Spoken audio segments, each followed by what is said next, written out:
Hello and welcome back to the Raspberry Pi coding channel. This is video 6 in Humans vs AI.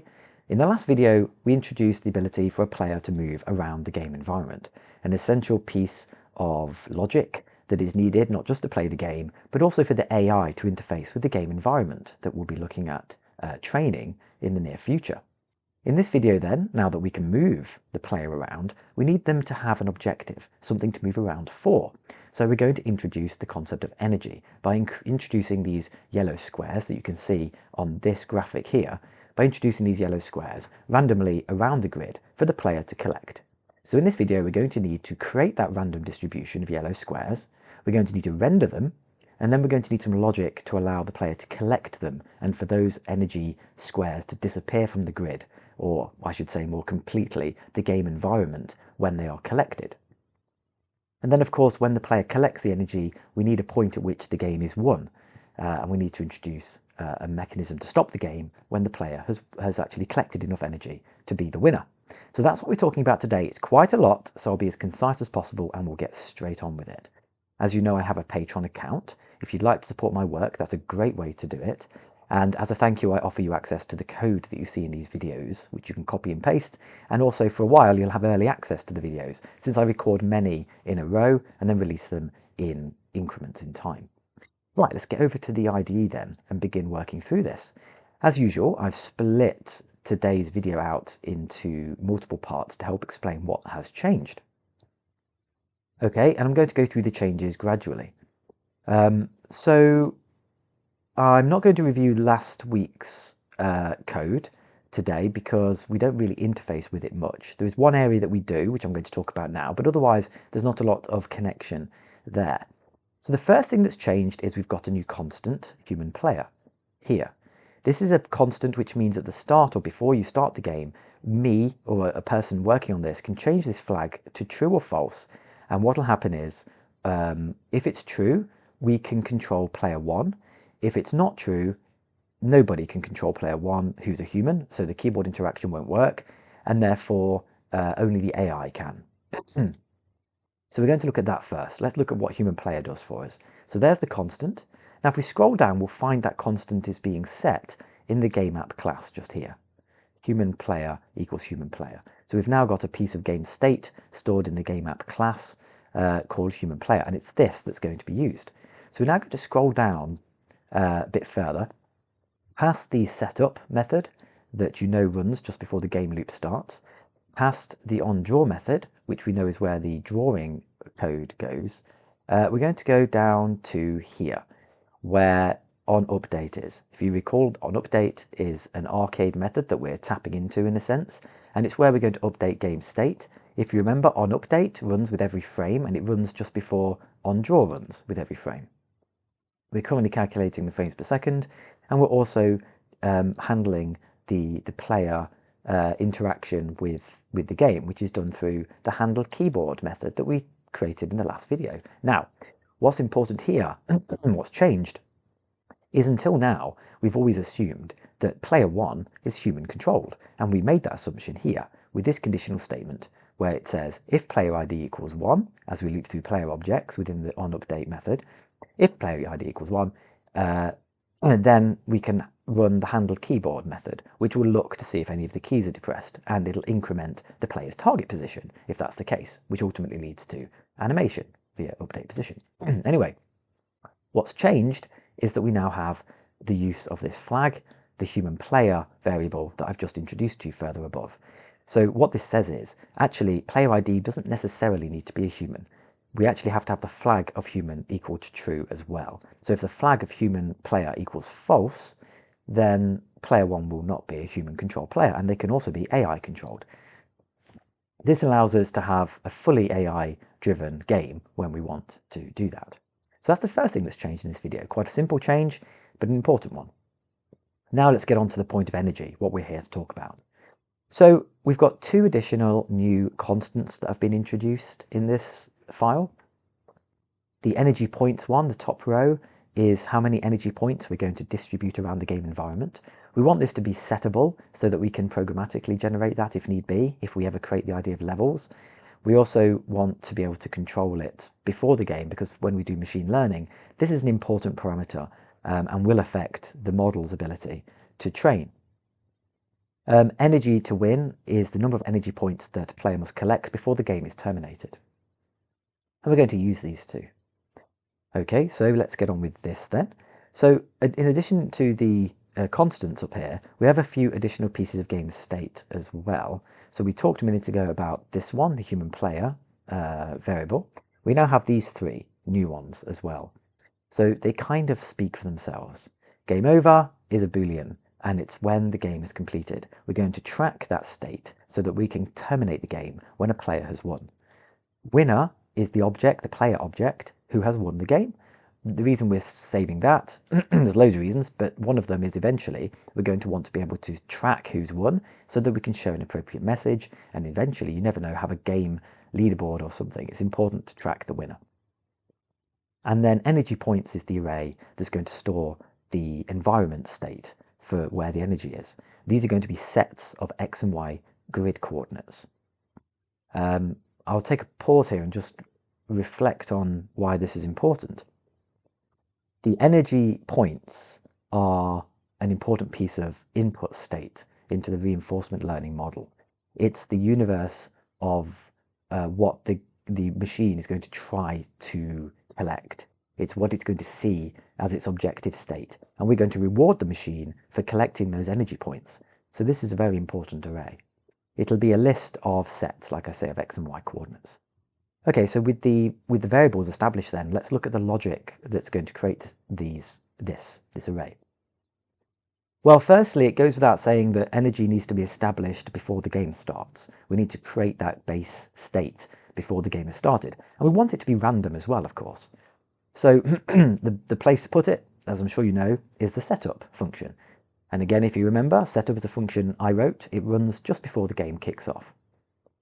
We currently create the grid texture, which we did in, I think, video 2, or video 3, actually. And we also set up the player locations. So now we're adding another line. We're now setting the energy point locations. And we're passing through to this method, set up energy points, that we're going to talk about, the constant we created, energy points. In this case, it's 100. So let's go and have a look at what this method does then. We scroll down to that method. So set up energy points, the method is here. This is new. All it's doing is it's going through the full count of energy points, and it's generating X and Y random locations in grid space using the random position method that we've written previously. Random position will give you X and Y grid points, not pixel locations, but grid cell coordinates up to the size of the grid, which is defined by these arguments that are passed into that method. So what comes back is X and Y somewhere on the grid, and then we add it to this points set and then return a list of points. So that means if we go up back to the setup method, we can see that energy points list, which we've got here, is being populated basically by random XY grid coordinates. So that's the setup. At this point, we've created our basic game environment. We've now got the players and we've got the energy points. We're not yet rendering those energy points, so we need to do that. So let's now go to where we render it. Unsurprisingly, we're going to render it in the onDraw method, which is where rendering happens. If you recall, onDraw happens with every frame of the game, and it's our way of tapping into the rendering pipeline in Arcade. Now, we've already seen from previous videos that we're drawing the frames per second, which is computationally quite inefficient. I think I've mentioned that before. We're also drawing energy levels, which is also computationally inefficient. Energy levels are the text in the top left-hand corner, which shows the score, basically. We're also drawing the player positions. These are drawn as circles filled with the player color. We've talked about that. And now we've got something new. And I'm going backwards on purpose. So the thing that's new is the energy points rendering, and it's at the start after the grid has been rendered, because we want the energy points to be beneath the players, so that when a player moves over an energy point, they kind of eat it up, they sit on top of it to consume it, because they will render in this order. So energy points first, and then the players. So the players will always be drawn on top, and then the energy level text will be on top of that. So there's an order to this pipeline. We have to make sure we get the order correct. So for the energy points then, what are we doing? So we're looping through the list that we've talked about and we've just created in the setup method. And what we're creating is pixel space coordinates from the grid cell coordinates that we store in the energy points array. So we want pixel space coordinates now because we're rendering it on the window. And we're doing that by getting the grid coordinate first. We'll just look at X for now. We get the grid coordinate. We then multiply it by the tile size because that gives us the pixel coordinates because each tile is defined in number of pixels, currently 12 pixels per tile. And then we're adding a little bias here, and that is to make sure that we render the energy in the center of the cell. So it's grid size, tile size, sorry, divided by 2. We do that for Y as well. And then we use Arcade's draw rectangle filled, similarly to what we did for the player with draw circle filled, to create an energy square or cube. I'd like to eventually do this in 3D in a different rendering engine, and so I keep thinking of cubes for some reason. The X and Y coordinates in pixel space that we've just created are passed to this method. The size is half of a cell. You'll notice the yellow squares are not the full size of a cell, and that's on purpose. And they are yellow just because I picked an arbitrary color. So that's how they're being rendered. So in setup, we're creating the state of the environment in X and Y space for the cell space. And then we're converting that into pixel space and rendering them using Arcade's draw rectangle filled method, which certainly cuts a significant corner on the code we'd have to write. So there we go. That's how we generate the energy and that's how we render them. The last thing to talk about on the energy is how we know the player is collecting them. So we use, trying to find it. So inside this method here, update position is the location where I'm going to, or where I do add the code to detect when a player has collected energy. Now we could and might split this out eventually, but this is a very convenient place to put it for now, because onUpdate is certainly the right method to use to determine when an energy point is collected, because that's when state is changing. So that's the right place to do it. It shouldn't be an onDraw, it certainly should be an onUpdate. And this method already exists. We created this method, which is a method of the player class. We created it in the last video. It's the method that goes and updates the position. It animates the player's position by updating current X and current Y. So let's, rather than just talk about it, let's go and look at it and see what we're doing. So here we go. This is the player class's update method, update position method. This is where we're animating the current X and current Y, if you recall from the last video. This is where we're snapping to grid, which is, if you remember, I'm not particularly happy with this code, but it works. This is where we say if current X is very close to target X, so the player's current position is very close to its objective position, is sufficiently close to 0.1, then we snap it to the center of the cell. We basically make them equal, and we set the transit state to false. So we basically say you have arrived. Within that then, using that logic to say you have arrived, you are in the cell, that's a place where we can say great, in which case then let's see if there's energy there. So the next block beneath my cursor is new, and this is the bit that says have we collected energy or not.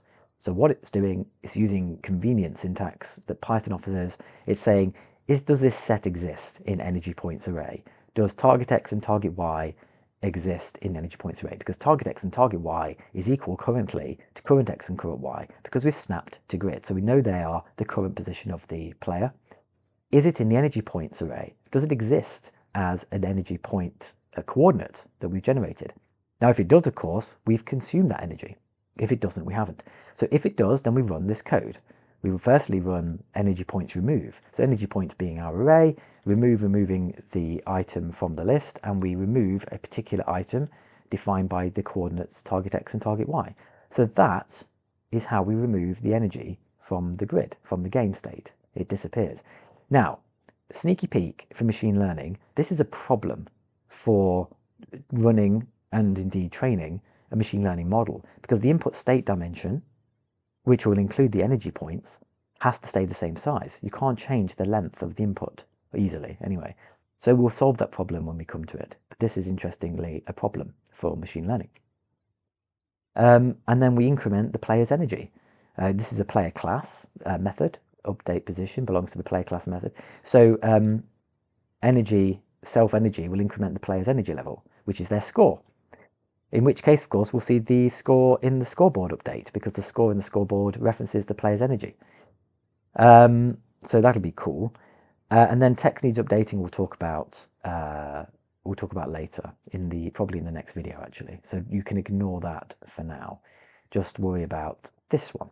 Okay, so let's reflect. We have run a setup method to create a random distribution in grid cell space of energy points, which we've populated in our game state energy points array.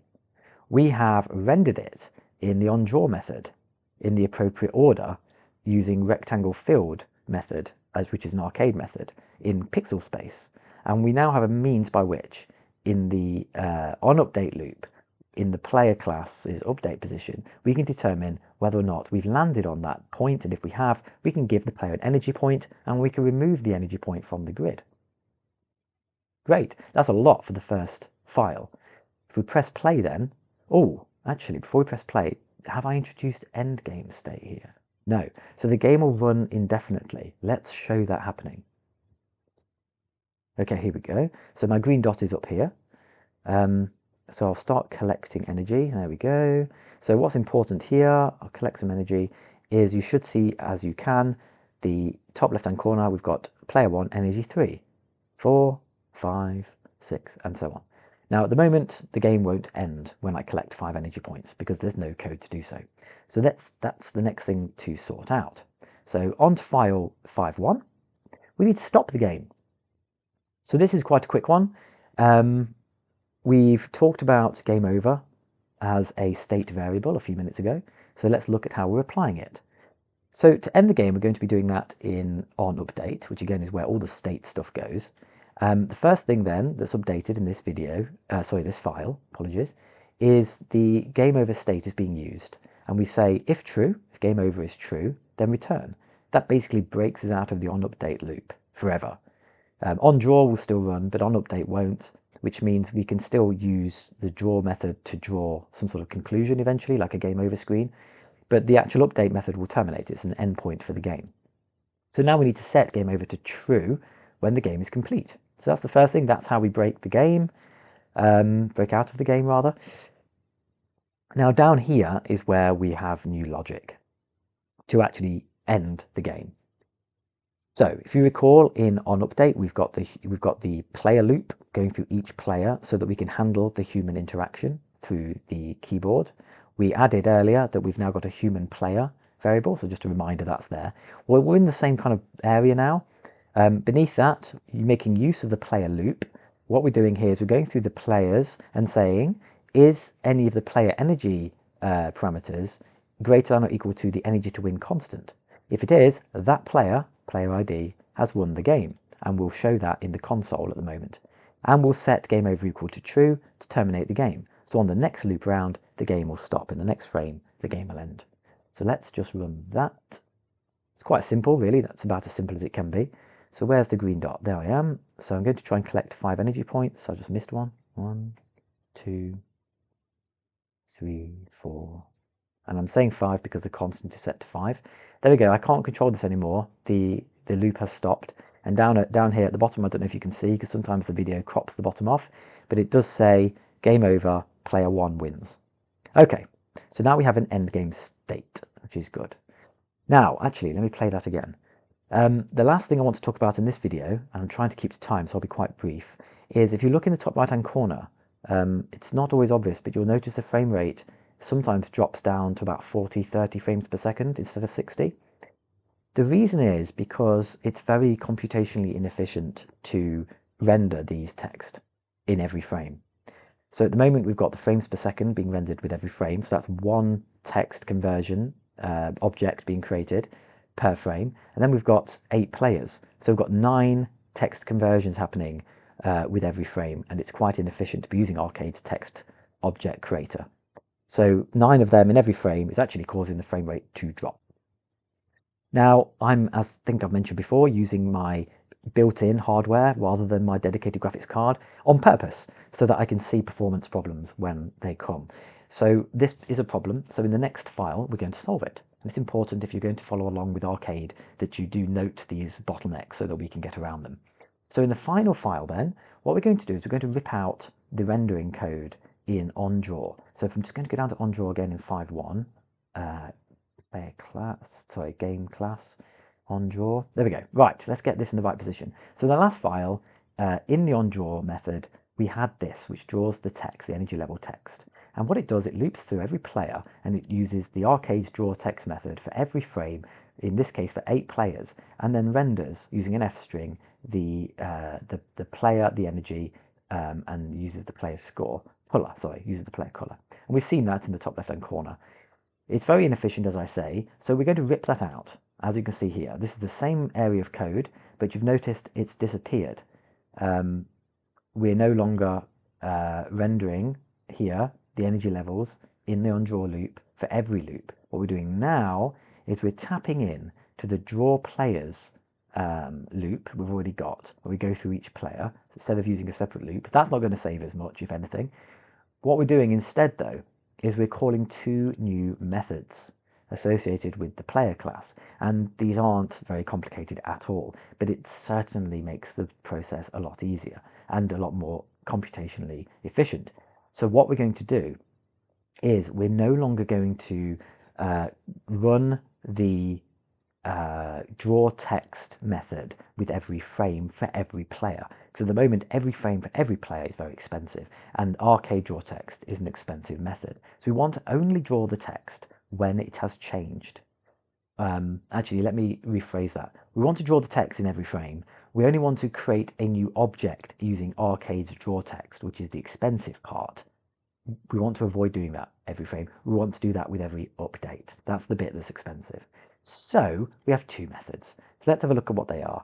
Update energy text. And let's go and have a look at that.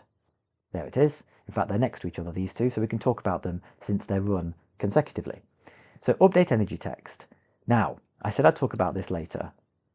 The logic which triggers the need to update the text is here. Text needs update. If this is true, and we'll see where that's triggered again in a minute, where it's set to true in a minute. If it's true, only then do we create a new object for this particular player, because don't forget this is part of the player class. So this is done on a per player basis. So only if the player in question has text needs update equal to true, do we actually recreate this arcade text object. So we've seen this before. This is the same thing we had before, but it's only being created when this is true, okay? And then after it's created, we set it to false. So this object text needs updating is only, this object energy text is only created once this is set to true. So in every frame, this is likely to be false, and only when we collect energy will this be set to true. Hope that makes sense. Sorry, that wasn't particularly clear. But it does mean that with every frame, we're not creating a new arcade text object here. And then draw the energy text is the actual rendering piece, and that will just render everything. So if there is energy text, then draw it. So on every frame, we are indeed rendering the string, the text still, but we're not creating the object every time. Hopefully that's clear. It wasn't the best description ever. But let's quickly look at then at how we set this condition, which allows us to update the text object. So I'm just going to go find it now. There it is. So I said I'd mention it later. So if you recall, in the update position method, which is within the onUpdate method of the game loop, we're running it here. We created this in the last video. This is where I put the check for energy collection code we talked about a few minutes ago, where we snap to the grid and we collect energy code. There was this extra line here beneath the energy incrementing line for the player. I put this in and I said I'll talk about it later. Well, this is where we're setting that flag, and it's the only place where that flag is set. So we say for this given player, because this is a player class, for this given player, have they just collected an energy point? Obviously they have, so we set that to true, which means that in the next update frame, which is actually after that method is run, this method will get run, this will be true, and it'll update the text for the player's score, but just for that player. Then it'll set it false again, so it won't run in the next frame. So that's highly efficient. So I'm going to run the code. Hope that is okay. It wasn't the best description in the world, but I'm hoping that's clear. So now we've got still got 8 players, but you can see the frame rate is now bang at 60 again, like it was before. Okay, I hope that was useful. There's a lot going on there in that video, but we now have the ability for players to have energy, collection and to win the game. At the moment, we have no means of kind of showcasing who's won properly. It's currently done in the terminal, so we need a kind of players won text in the window, which is the main thing we're going to look at in the next video. We're also going to look at improving the color of the players, because I'll just play this one more time. You'll see that we get repeats. I knew that would happen. To be fair to myself, it was a placeholder what I did. What we're going to do this time is we're going to create a better color palette with a means by which we always have a unique color per player. So we won't have this problem. So they're the next two things we're going to do in the next video. And then after that, we'll probably do a quick refactor and reflect on where we are. But after that, we start the machine learning.